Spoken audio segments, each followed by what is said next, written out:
No, but he was in the Salvation Army in Chap. Oh, okay. I don't know if he led the war or not, but he used to go to Sheffield, Salvation Army. And then he come from Sheffield to Jamestown. Okay. And then he belonged to the Swedish Baptist Church on Chandler Street for many years. And I think I got acquainted with him about 1917 and 18. And we were good friends all since. And I'll tell you one thing, your dad, he was a pitcher, and he was one of the best men Jamestown ever had. He was one of them. Some lovely old people who loved them people some were poor. He was not afraid that they put your hand in their pocketbook or help them so they could go along. And everybody think hard about your dad. And when he died, Jamestown missed a citizen, somebody never get back.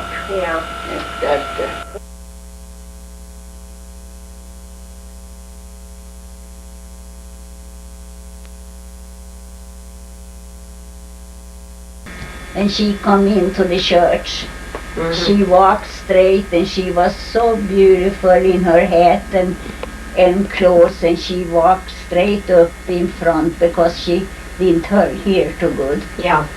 She was just like a queen any time in front of me. She loved to read poetry. Yeah. She liked to give readings and read poetry. I know she used to do that at Ladies' Aid often. She was very deep in her thoughts. She didn't talk much about things. I mean, like some people just talk and talk and talk. She was very deep. She said something that was really worth things.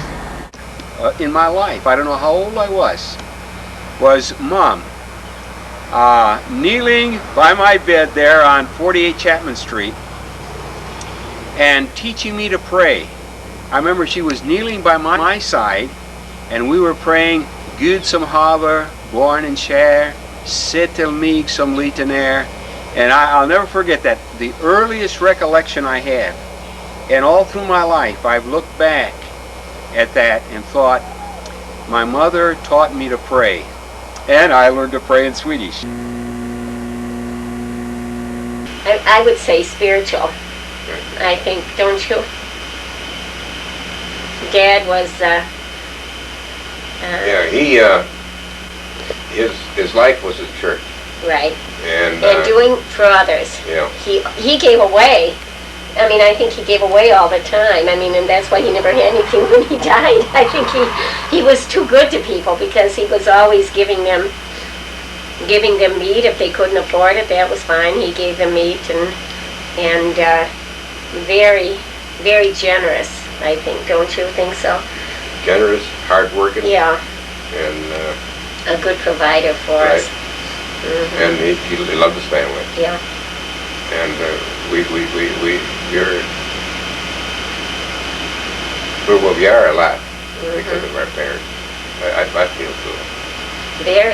We're very blessed to have the parents that we have. Okay, if you had one thing that is foremost in your mind when you think of your mother, what would it be? Looking back, I can't think of anybody having a more loving, compassionate, understanding person.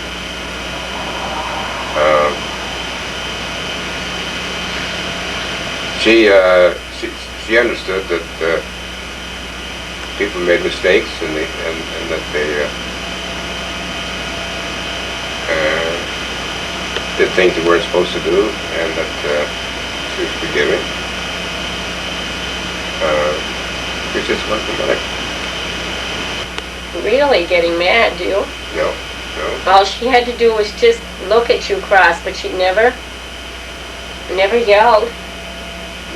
I mean, I don't remember her ever yelling or giving a spanking or. Now maybe you remember that, but I was spoiled because I was I don't remember her ever getting mad and she just sort of give you a dirty look, and then you knew you did wrong, and boy, you straightened up. All she had to do was she just kind of looked mad, but otherwise she never got mad. And I felt that I lost my best friend. 2 years of one's parents' life. They were such terrific parents.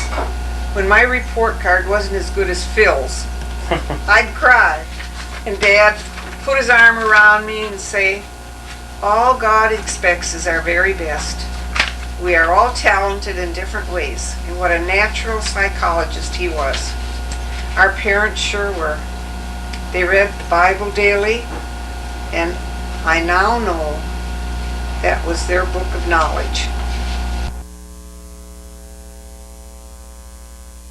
Burden that Dad and Mom had to do God's work was passed on to me and to our family.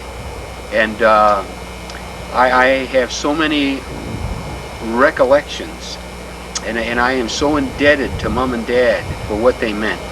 Dad, in family devotions, teaching us how to read the Bible as a family, how to pray together as a family. Me to say something about my parents. I had so many ideas and emotional effects, and I just didn't know where to start. But you know, there's a center to each home from which all love must start, and that center of our home was in our mother's heart. And mothers hold your hands for a while, but they hold your hearts forever. Now Adele, that's our Adele, has embroidered a beautiful wall picture that says, through our grandparents we received God's gifts of love, kindness, wisdom, and understanding. This is sure true for each one of us as we think of our parents.